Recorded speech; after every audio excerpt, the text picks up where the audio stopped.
Le niveau d'eau d'un grand fleuve chinois atteint un pic historique, mais plusieurs restaurants situés à l'intérieur de ces berges sont toujours ouverts. Le consulat américain à Chengdu a été fermé, mettant fin à 35 ans de présence dans la ville. La réaction des Chinois est mitigée. À Hong Kong, au Xinjiang et dans les provinces du Nord-Est, les nouveaux cas de virus du PCC sont en augmentation. Le chef du CDC chinois s'est rendu dans une ville du Nord-Est. Il a fait un voyage similaire il y a quelques mois, mais à Wuhan, l'épicentre de la pandémie. Et l'Union européenne devrait limiter les exportations de technologies vers Hong Kong. Il s'agit d'équipements qui pourraient être utilisés pour la répression ou la surveillance suite à la nouvelle loi imposée sur le territoire. Et un pays d'Europe de l'Est se joint à d'autres pays d'Europe pour dénoncer le Parti communiste chinois. Bienvenue dans Regard sur la Chine, je suis Vladian Huitens. Le consulat américain à Chengdu, en Chine, a officiellement fermé ses portes le lundi 27, après que Pékin ait ordonné sa fermeture en représailles à la fermeture du consulat chinois à Houston par Washington. Le ministère des Affaires étrangères chinois a annoncé qu'à 10h du matin, le lundi 27 juillet, le consulat américain dans la ville chinoise de Chengdu a été fermé. La Chine avait donné l'ordre de fermeture vendredi, avec seulement 72 heures pour quitter les lieux. Le consulat de Chengdu a été inauguré en 1985 et compte près de 200 employés selon son site web. Au cours du week-end, les camionnettes se sont succédé et le personnel vidait les lieux. Le samedi soir, on a pu voir un employé retirer une plaque devant l'entrée principale. La sécurité était stricte, mais un grand nombre de personnes circulaient dans la rue en face de l'entrée. Beaucoup s'arrêtaient pour prendre des photos ou des vidéos avant que la police ne les intercepte. Les résidents de Chengdu ont exprimé des opinions mitigées sur la situation du consulat américain. L'un disait qu'il s'agissait d'une mesure réciproque, tandis qu'un autre se sentait mal à l'aise face à cet incident. Le drapeau américain devant le consulat américain à Chengdu a été retiré lundi matin heure locale. Cela a mis un terme à 35 ans de présence officielle des États-Unis dans la ville.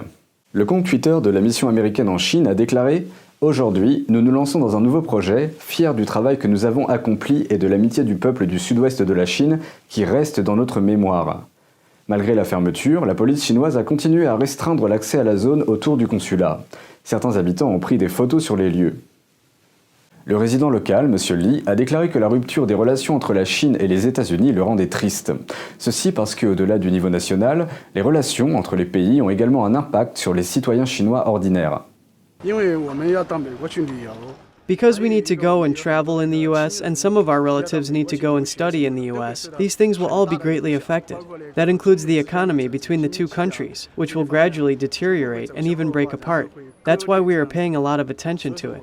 This sort of relation severing between China and the US actually makes us feel really sad. Ailleurs, une personne a brandi une banderole pro-PCC « Vive la République populaire de Chine, vive le peuple chinois, vive Xi Jinping ». Il a été arrêté par la police peu après. Passons maintenant au consulat chinois des États-Unis. Le sénateur américain Ted Cruz a déclaré dimanche 26 que d'autres missions diplomatiques chinoises pourraient être fermées sur le territoire américain. La semaine dernière, le consulat chinois de Houston, au Texas, a été fermé. Les autorités américaines l'ont accusé d'espionnage et de vol de propriété intellectuelle. Les réponses de la Chine suite aux décisions des États-Unis soulèvent des inquiétudes. Des affiches ont été posées à Pékin pour apprendre aux gens comment pénétrer dans les installations souterraines de défense aérienne après le déclenchement des alarmes. Dans les années 60, de nombreux réseaux de défense aérienne civile ont été construits dans les grandes villes. Cela a été fait pendant que le PCC se préparait à une guerre avec l'Union soviétique et les États-Unis. Alors que les inondations continuent autour du plus long fleuve de Chine, une nouvelle série d'inondations apparaît en amont, la plus importante jamais enregistrée cette année. En aval, la digue d'un grand fleuve a dépassé les seuils d'alerte, mais plusieurs restaurants, situés à l'intérieur des berges, sont toujours ouverts. Dans le sud de la Chine, le niveau d'eau d'un grand fleuve a atteint un sommet historique, mais plusieurs restaurants de luxe ont été trouvés à l'intérieur des berges du fleuve, alors qu'ils n'étaient pas censés y être. De plus, ils étaient encore ouverts alors que les autorités ont relevé l'alerte aux inondations à son niveau le plus élevé. Les restaurants sont là depuis 6 ans. Malgré le fait que cela ne soit pas autorisé par la loi, la société qui a construit la digue a ouvert un espace à l'intérieur et a loué les locaux à des propriétaires d'entreprises.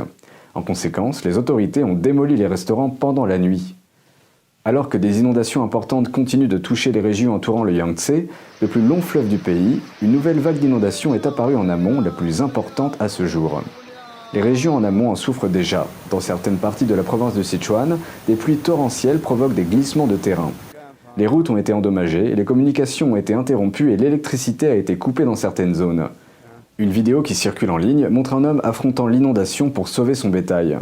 Quelques instants plus tard, le fort courant a emporté un jeune veau alors qu'un animal pluvieux semblait le poursuivre. À la fin, ils ont tous été emportés et l'homme est revenu les mains vides.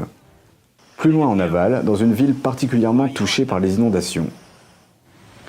Les vidéos mises en ligne montrent des inondations emportant de nombreuses voitures. Et une vie qui échappe de justesse au drame. Une personne piégée à l'intérieur d'un bâtiment inondé a été vue, tendant la main pour demander de l'aide.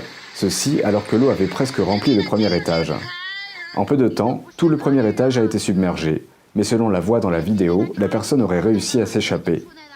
Une grande partie du centre-ville est déjà sous l'eau. Plus loin en aval, les eaux de crue sont presque aussi hautes que le toit des bâtiments scolaires. Outre les vagues d'inondations, d'autres catastrophes naturelles frappent le pays. Les zones en amont du barrage des Trois Gorges ont récemment signalé un tremblement de terre de magnitude 3,4. Cette catastrophe a suscité des inquiétudes quant à la sécurité du célèbre barrage. Un expert, bien connu pour ses recherches sur le barrage, a déclaré précédemment que celui-ci ne peut résister qu'à des tremblements de terre de magnitude inférieure à 6. La région en amont a déjà connu plusieurs tremblements de terre ce mois-ci, dont le plus important était de magnitude 4. Selon les médias publics chinois, l'épidémie du virus du PCC a refait surface la semaine dernière dans la ville de Dalian, dans le nord-est de la Chine, et s'est étendue sur 8 villes dans 4 provinces. Ma Xiaowei, le chef de la Commission nationale de la santé, a conduit une équipe à Dalian le lundi 27. Il a fait un voyage similaire il y a quelques mois, mais à Wuhan, l'épicentre de la pandémie.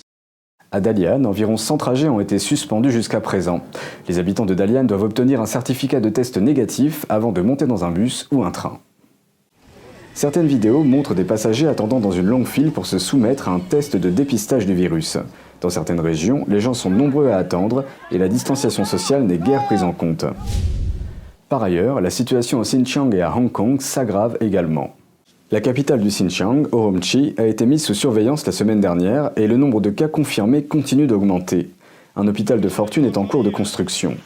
Selon les témoignages des internautes, la ville de Yining, au Xinjiang, a également été confinée. Une vidéo montre des personnes faisant des réserves de nourriture et de produits de première nécessité. Mais les autorités n'ont publié aucun avis. La ville de Yining est située dans le nord-ouest de la région autonome du Xinjiang. C'est le siège d'une partie des services de production et de construction du Xinjiang et de la police armée. Passons maintenant à Hong Kong et à la situation de l'épidémie sur les lieux. Le nombre de cas confirmés du virus du PCC à Hong Kong a fortement augmenté, dépassant la centaine en un seul jour pendant 6 jours consécutifs. Le nombre de décès a doublé en peu de temps. Les experts craignent que si dans les prochains jours le nombre de cas confirmés continue de dépasser la centaine, les unités d'isolement des hôpitaux publics seront pleines en moins d'une semaine. Nous nous tournons maintenant vers le Royaume-Uni. Des législateurs de haut niveau remettent en question la participation d'une entreprise publique chinoise à la construction d'une centrale nucléaire. Un accord a été signé en 2016 entre le gouvernement britannique et l'entreprise française EDF pour la construction d'une centrale dans le sud-ouest de l'Angleterre. China General Nuclear, ou CGN, a pris une participation de près de 40%, s'engageant à n'être qu'un bailleur de fonds. La CGN est une entreprise publique. Cependant, selon le Sunday Telegraph, la CGN compte plus de 100 ingénieurs et experts techniques travaillant sur la centrale de Hinkley. Un ancien dirigeant conservateur a déclaré qu'il ne s'agirait évidemment jamais d'un simple partenariat financier. Nick Timothy, qui a essayé sans succès de bloquer l'accord chinois, a déclaré « S'il est vrai que la Chine a un rôle opérationnel important à Hinkley, alors il y a de nombreuses questions qui doivent trouver une réponse. » Après des semaines de pression, l'Allemagne a pour la première fois menacé Pékin d'avoir à faire face à des conséquences pour avoir réprimé les libertés de Hong Kong. Un législateur allemand du parti au pouvoir explique l'approche prudente de l'Allemagne vis-à-vis du Parti communiste chinois. The German parliament behind me is currently on summer break. Many are wondering how to understand Germany's relatively muted response after Beijing imposed this controversial national security law in Hong Kong. Mais maintenant, des signes montrent que l'Allemagne élève le ton. Pour la première fois, le ministre allemand des Affaires étrangères, Heiko Maas, a menacé directement la Chine de conséquences concrètes pour avoir miné le principe du « un pays, deux systèmes » de Hong Kong. Il a mentionné la fin du traité d'extradition de l'Allemagne avec Hong Kong, une entrée plus facile en Allemagne pour les ressortissants de Hong Kong et une interdiction d'exportation d'armes vers la ville. Critiquer Pékin a toujours été un exercice d'équilibriste pour Berlin. Wir sind keine Feinde von China. We are not enemies of China, and we make that very clear, but we find China's political behavior unacceptable. Les annonces du ministre des Affaires étrangères font suite à une pression croissante de la part du gouvernement allemand, du public et même de certains groupes d'entreprises pour qu'ils adoptent une position plus dure à l'égard du PCC. Pour la chancelière allemande, Angela Merkel, 3 choses ont été une priorité pendant la majeure partie de son mandat de 15 ans et de ses 12 voyages en Chine: le commerce, le dialogue et éviter de déranger Pékin. Wir müssen im Gespräch bleiben. Wir dürfen nicht We have to keep talking. We must not allow the thread of conversation to break off and provoke an escalation of the relationship, which then leaves us voiceless. When Beijing comes to an arrangement, it is always because they associate certain interests with us. sie noch mit uns bestimmte Interessen verbinden. Jusqu'à présent, cet engagement a porté ses fruits pour l'Allemagne, du moins dans le domaine économique. Depuis l'entrée en fonction de Mme Merkel, les exportations allemandes vers la Chine ont été multipliées par 5, pour atteindre 100 milliards d'euros, soit environ 3% du PIB. Pour le gouvernement allemand, la devise a été « le changement par le commerce ». Au cours de sa 3e année de mandat, Merkel a rencontré le Dalai Lama, mais suite à la colère de Pékin, elle a progressivement fait preuve d'une plus grande prudence sur les questions relatives aux droits de l'homme. Au début des 6 mois de la présidence allemande de l'Union européenne, le 1er juillet, elle a souligné la valeur des droits fondamentaux. Dans le même discours au Parlement européen, elle n'a pas mentionné une seule fois Hong Kong. Elle a plutôt souligné la nécessité d'un dialogue ouvert avec la Chine. Also wir haben gar nichts gewonnen, wenn wir ein We have gained nothing if we secure material prosperity in cooperation with China or other countries but lose our identity. Then we would really be the losers. Selon les observateurs, un durcissement de la position de l'Allemagne influencerait considérablement la politique de l'Union européenne à l'égard du Parti communiste chinois. L'Union européenne est prête à limiter les exportations de technologies vers Hong Kong.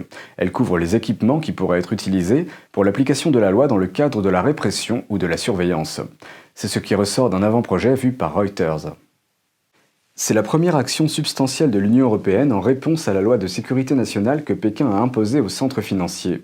Les 27 États membres de l'Union européenne ont exprimé leur profonde inquiétude lorsque Pékin a appliqué cette loi. Le vendredi 24, l'Union européenne a accepté une série de sanctions radicales, allant des restrictions commerciales à la révision des accords de visa avec Hong Kong. L'objectif est de montrer un soutien politique à l'autonomie de Hong Kong. Jusqu'à présent, la réponse de l'Union européenne a été considérée comme plus modérée que celle du Royaume-Uni ou des États-Unis, certains faisant valoir que la Chine est le 2e partenaire commercial de l'Union européenne. En Europe de l'Est, l'Estonie et d'autres pays commencent à se prononcer contre le Parti communiste chinois. Dans une déclaration commune, les présidents des commissions des affaires étrangères ont condamné l'adoption par Pékin de la loi de sécurité draconienne sur Hong Kong. Le président de la commission des affaires étrangères du Parlement estonien a déclaré que la récente décision de Pékin est en violation directe de la déclaration conjointe sino-britannique de 1984. Il a ajouté « La récente mesure prise par la Chine ne tient cependant pas compte de l'accord. Mes collègues des autres parlements et moi-même ne pouvons en aucun cas accepter une telle violation. Bien au contraire, nous la condamnons. » Les législateurs demandent instamment à Pékin de reconsidérer sa décision d'imposer la loi. Outre l'Estonie, la Belgique, les Pays-Bas, le Luxembourg, la Lettonie, la Norvège, l'Allemagne, le Danemark, le Royaume-Uni et le Parlement européen ont tous signé la lettre. Et maintenant, la situation en Inde. Selon plusieurs médias locaux, l'Inde a interdit près de 50 applications chinoises pour smartphones de plus. La plupart d'entre elles sont des clones et des variantes des quelques 60 applications interdites le mois dernier. Parmi les nouvelles applications interdites figure TikTok Lite, une version réduite de la populaire application de partage de vidéos TikTok, ainsi que Hello Lite, Share It Lite et d'autres.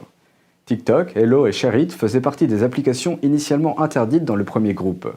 La nouvelle interdiction incluait également les applications chinoises populaires de messagerie WeChat et la plateforme de médias sociaux Weibo.